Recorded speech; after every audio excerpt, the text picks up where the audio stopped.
रहीम अस्सलाम वालेकुम नाज़रीन, आप देख रहे हैं सियासी ट्रैकर और मैं हूं आपके साथ मोहम्मद मोहसिन बंदेश और मैं हूं उमर वकार। आपका बहुत बहुत शुक्रिया हमारे नए चैनल को ज्वाइन करने का।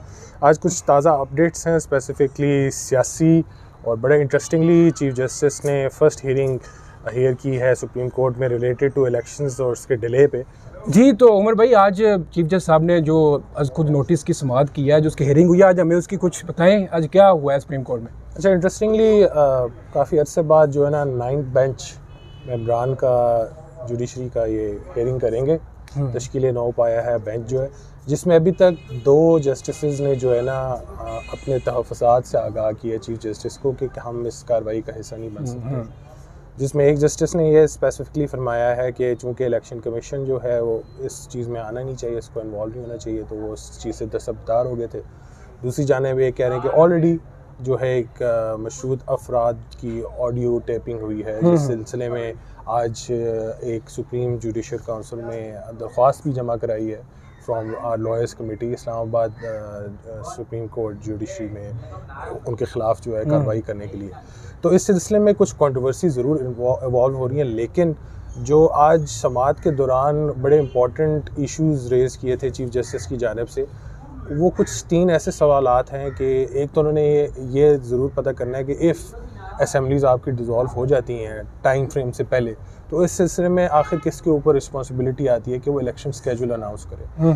जो पिछला जो आपका सिलसिला चला आ रहा है उसमें असेंबली ऑन टाइम डिज़ोल्व हुई हैं, जो भी ये सिलसिला, एक जस्टिस जो इन्होंने ये स्पेसिफिकली क्वेश्चन ज़रूर रेज़ किया है कि क्या किसी पार्टी सरबराह के हुक्म पर जो है चीफ मिनिस्टर पंजाब जो है वो पार्टी डिसॉल्व कर सकते हैं, असेंबली डिसॉल्व कर सकते हैं, डिसॉल्व कर सकते हैं, और अगर नहीं कर सकते तो उसके रेपरकशंस क्या होंगे। क्या हम इसी जो पार्लियामेंट पंजाब की और केपीकी की असेंबलीज जो हैं उनको हम मुश्तरका तौर पे नलिफाई करके जो है दोबारा रीइंस्टेट कर दें, ये भी ज़ेर बहस आया था। लेकिन ये क्या पॉसिबिलिटी है कि वो दोबारा असेंबली बहाल कर देंगे? देखिए, अब उसमें कॉम्प्लिकेशंस है ना। अभी फॉर इंस्टेंस परवेज़ इलाही को वो बुला लेते हैं, फॉर इंस्टेंस वो कहते हैं जी आपने किस बुनियाद पर स्टेटमेंट दी, और अगर वो मिक्स सिग्नल्स वो देखते हैं तो इस चीज़ को एज ए रेफरेंस पॉइंट बुनियाद बना के जो है ना ये कह सकते हैं कि शायद जो है ना इलेक्शंस को जो है साइड पे करके असेंबली दोबारा बहाल कर दी जाए ताकि वो अपनी मुद्दत पूरी करें, उसके बाद मदद पूरी करें इलेक्शन। लेकिन अभी जो सबसे बड़ा इशू ये बन रहा है कि इलेक्शन कमीशन ने लाहौर हाई कोर्ट में भी और इवन सुप्रीम कोर्ट ने जब पिछली दफ़ा जो चीफ इलेक्शन कमीशन है तब भी आए थे, तो उस टाइम पे उन्होंने यही जवाब दिया था कि हमें ना तो एस्टेब्लिशमेंट जो है मिलिट्री फैसिलिटेट कर रही है इस एंगल से कि वो कह रहे हैं क्योंकि ऑपरेशंस में बिजी हैं तो सिक्योरिटी डिटेल जो है इलेक्शंस में वो नहीं प्रोवाइड कर सकते। फिर एक सेंसस का भी बहुत बड़ा एक रोला मचा हुआ है, डिजिटल सेंसस होना है अप्रैल में। उसके अलावा जो लाहौर हाई कोर्ट है जिसने स्पेसिफिकली डिसीजन दिया अभी रिसेंटली कि 90 दिन में आपने इलेक्शन कराने, अगर नहीं कराते तो हम देख लेंगे बाद में, जज का स्टेटमेंट भी बड़ी अच्छी तरह याद है, उसने भी जो है रिफ्यूज़ कर दिया था कि हमारे पास इतनी मैन पावर नहीं है कि हम आपको आरओज़ जो है ड्यूज़ दें टाइमली बेसिस पे कि अगर आपने अर्ली इलेक्शंस कराए। अच्छा, वैसे इस पे एक सवाल ये बनता है, ये तारीख में पहली दफ़ा नहीं हो रहा कि इलेक्शन कमीशन जिसका काम इलेक्शन करवाना है वो अपने हाथ खड़े कर रहा है। भाई इलेक्शन कमीशन का तो मैं इस बात पे हैरान हूँ।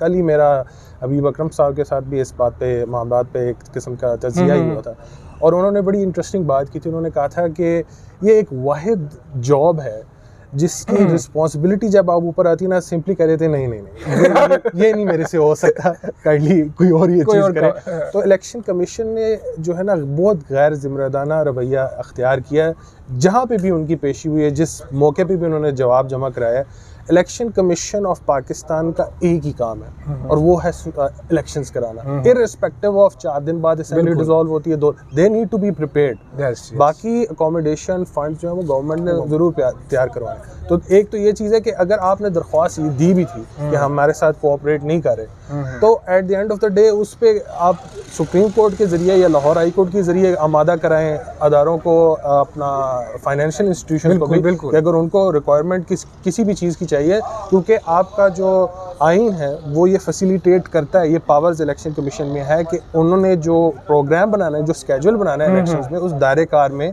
वो किसी की भी फैसिलिटी ले सकते हैं। बिल्कुल। लेकिन बात जो है वो आपको फ्रैंकली स्पीकिंग पता है कि असल क्या वजह है। अच्छा, थोड़ा चलते हैं समाअत की तरफ वापस। जस्टिस मंदोखिल साहब ने, उन्होंने एक मोअज़्ज़िज़ जज साहब ने एक पॉइंट उठाया है कि ये जो आप समाअत की जा रही है, जो 2 मोअज़्ज़िज़ जज ने जो खत लिखा था उसकी बिना पे की जा रही है, तो आप इस एतराज़ात पे भी थोड़ी डिटेल कर बताएं। देखिए, एतराज़ात आपको याद होगा स्पीकर रूलिंग कासिम सूरी का वाक़या हुआ था, उसमें पीटीआई की जानिब से भी उठाए गए थे। हालांकि जो परसेप्शन बिल्डअप की गई है मीडिया पे, वो जो सीनियर 5 रुकनी बेंच है जो कि हमेशा काफ़ी समाअत करते हैं, डिफरेंट केसेस लड़ते हैं, जहाँ पे भी पीटीआई और पीएमएलएन या पीपल्स पार्टी या पीडीएम का टाकरा होता है उसमें उनकी इन्वॉल्वमेंट देखी है। उस चीज़ को आप रेफरेंस बना के ये हरगिज़ नहीं कह सकते कि उसकी वजह से डिसीजन पे ना असर होगा। बात असल में मसला ये है कि इलेक्शंस आपने 90 डेज़ में कराने इररिस्पेक्टिव ऑफ, क्योंकि कानून में हर जगह ये बेसिकली मेंशन्ड है इलेक्शन का स्केड्यूल जो जारी करना ईसीपी ने करना है, उसको आप किसी तरीके से डिले नहीं कर सकते। बिल्कुल। तो इररिस्पेक्टिव ऑफ जुडिशरी की तरफ से कौन सा भी स्टेटमेंट आए, किसके साथ एलिजियंस है, जिस तरह भी आप परसेप्शन डोमेन में चले जाएं, at the end of the day बात उधर ही आ जानी कि होने हैं, क्योंकि जुडिशरी ने बेसिक प्रिंसिपल जो है वो प्रोटेक्ट करना है, वो आपका कॉन्स्टिट्यूशन है कि कॉन्स्टिट्यूशन ने, आइन ने जो आपको पॉइंट्स दिए हैं उसके अकॉर्डिंगली जुडिशरी ने चलना है ना। इंटरप्रेट जो है जुडिशरी ने आपकी करना है, और उस पर अगर अमल नहीं कर रही मौजूदा गवर्नमेंट जो है, तो उसकी रिस्पॉन्सिबिलिटी फिर जुडिशरी पे भी आती है कि अगर ये डिले होता गया, क्योंकि कल को चीफ इलेक्शन कमीशन रिजाइन कर जाए फॉर इंस्टेंस, एक एग्जांपल है, और कल को एक और रोला गप्पा खुल जाए जनाब चीफ इलेक्शन रिजाइन कर गए हैं, अब चीफ इलेक्शन नया चुनना है, तब तक हम नहीं कुछ कर सकते। ये भी एक अप्रोच है। बिल्कुल, ये नहीं बातें हो रही हैं। दूसरा ये है कि एक्टिंग जो चीफ इलेक्शन हो उसके अहकामात पे क्या चीज़ आएगी, या वो अलग मैस क्रिएट हो जाएगा। बिल्कुल एक ऐसा मैस क्रिएट। तो इस सिलसिले में जो इररिस्पेक्टिव ऑफ आपके कौन से आते हैं, इवन जस्टिस काजी फैज़ ईसा भी इसमें आ जाए, मुझे आप बता दें कि कोई ऐसी चीज़ बता दें जिस पे जस्टिस काजी फैज़ ईसा भी मोहतरम जज हैं, वो ये कहेंगे नहीं इलेक्शन नहीं होने चाहिए। बिल्कुल सेंस बनती है इस चीज़ की। बिल्कुल हर आपका इस टाइम पे कॉन्स्टिट्यूशनल, और दूसरा ये है कि इतनी डीपोलराइजेशन होगी इस सोसाइटी की, आप अगर इससे जितना दूर भागेंगे इस मामला खराब हो, मामला और फर्दर खराब हो। और आर्टिकल 224 तो आपको कह रहा है ना कि 90 डेज में इलेक्शन होने चाहिए, और आई थिंक अभी ये समाअत कल 11 बजे तक मुलतवी होगी। उमर भाई टाइम हमारे पास कम है, दूसरा क्विकली हम जेल बुरो तहरीक, कल आपको पता है कि शामुद कुरैशी साहब, असद उमर साहब ने उनके समेत 88 लोग गिरफ्तारियाँ दे दी हैं। तो आज माशाल्लाह पेशावर में 7100 लोग जो उन्होंने जिससे रजिस्ट्रेशन करवाई हुई थी कि हम जेल बुरो तहरीक में शामिल होंगे। आप क्या इस तहरीक का मुस्तकबिल देख रहे हैं, और इसके पीछे खान साहब के मकासद क्या हैं? यार खान साहब बहुत रिएक्शनरी पॉलिटिशियन है, उनकी हमेशा ना एक रिएक्शनरी अप्रोच हुई है कि मुझे कोई चैलेंज करेगा उस चीज़ को मैं पूरा करूँगा। तो उनकी जो परसेप्शन थी कि जो अरेस्ट किए जा रहे थे 25 मई से आपको पता है मामला चले आए, और एक गवर्नमेंट की तरफ से एक किस्म का बॉयकॉट ही लगा हुआ था पीटीआई के अगेंस्ट, जो है फाइनेंशियल भी आपको जूद कोप कर रहे थे, पुलिस का अलग प्रेशर था इन चीज़ों में। तो उन्होंने कहा था कि अगर आपने खौफ ही तारी करना है तो हम खौफ से भी नहीं डरते, मतलब एक ही दफ़ा हमें सारों को पकड़ दे। उन्होंने एक पॉइंट प्रूव करने के लिए ये चीज़ की है। अभी अगर आप बरसगीर की तारीख देखें ना, तो इसमें गांधी और नेहरू बहुत फेमस है इन चीज़ों में, गांधी साहब, और उन्होंने भी एज ए टूल इस्तेमाल किया था अपनी रेजिस्टेंस को बढ़ाने के लिए भी, और एक पॉलिटिकल ऑब्जेक्टिव्स को पूरे करने में।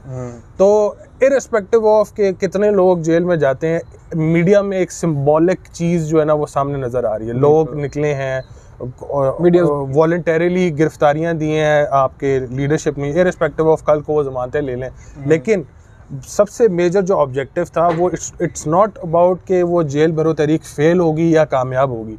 मतलब ये है कि खान ने अगर ये चीज़ कही है ना कि मैंने जेल भरो तहरीक स्टार्ट करनी है, तो माशाल्लाह से हमारी जितने भी निगरान सेटअप्स हैं वो टस से मस नहीं हो रहे, वो कह रहे नहीं आप करें। तो आप टेक्निकली अगर ये चीज़ कर भी रहे ना, तो आप तो पार्टी हो रहे ना, जो आपका फॉर इंस्टेंस वफाक है उसमें तो चलो पीडीएम की गवर्नमेंट है, जो निगरान सेटअप है केपीके में और पंजाब में, वाई आर दे एग्रीइंग कि आप जनाब इनको अरेस्ट करें और इनको फैसिलिटेट करें। मोहसिन नकवी साहब आए हैं, निगरान सेटअप जितना भी बना है उसकी तो आपने न्यूट्रलिटी भी बिल्कुल शक क्रिएट कर दिया। सर आपको पता है मोहसिन नकवी का किनसे तल्लुक है, आप फिर न्यूट्रलिटी की बातें कर रहे हैं। नहीं वो एक अलग चीज़ है, वो कभी दोबारा कभी डिस्कस करेंगे, लेकिन उससे पहले जो है बाकी चीज़ें डिस्कस करने वो ज़्यादा बेहतर है। सही होगा। अच्छा, अब लास्ट हम जो कल जी वज़ीर आज़म साहब ने 200 अरब रुपए की कफ़ायत शायरी मुहिम दी है, जिसपे उनके ख्याल में कि हम 200 अरब रुपए तक हुकूमत बचा सकती है, उस कफ़ायत शायरी मुहिम को आप कैसे देख रहे हैं? यार देखें, अगर आप भैंस को जो है बजाय पट्टा डाले बांध दें या खुला छोड़ दें, भैंस हमेशा एक ही तरीके से काम करेगी।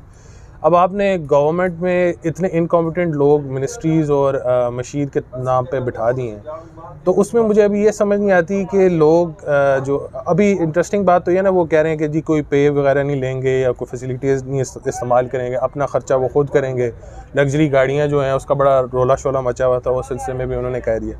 मसला ये चीज़ पहले से ये शहबाज शरीफ जो है वो कह चुके हैं, और उससे मद्देनज़र रखते हुए ऑस्टेरिटी कमेटी बैठी थी जिसने ये डिसीजन ऑलरेडी ले चुके हैं। बिल्कुल। तो फिर आपका 90 अरब का डेवलपमेंट फंड भी अप्रूव हो गया, आपके चुने हुए लोग जो है ना डिफरेंट बोर्ड्स जो है लेस्को के, आइस्को के, उसमें चुने JUIF से, और इसके उनकी तरक्कियां भी होगी, ओहदे में मिल गई। अब at the end of the day इन्हीं वजीरों से बंदा पूछे कि आपने सिर्फ गाड़ी पे झंडा लगा के वजीर बनना है, इस तरह तो नहीं होता ना। बिल्कुल। ये इनकॉम्पिटेंसी बयान करता है, मतलब इलेक्शन की तैयारी तो नहीं कर रहे। दूसरा एक बड़ा इंपॉर्टेंट पॉइंट है, वो ये है कि this is also a demand from the IMF।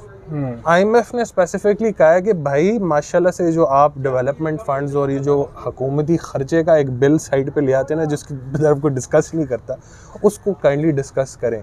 They want action from our government again and again, repeated basis पे वो यही कह रहे हैं। तो इसमें इनकी कोई वो ख़ास बात नहीं है। जनाब प्राइम मिनिस्टर शहबाज शरीफ ने कह दीजिए, अच्छी बात है कि उन्होंने कहा है।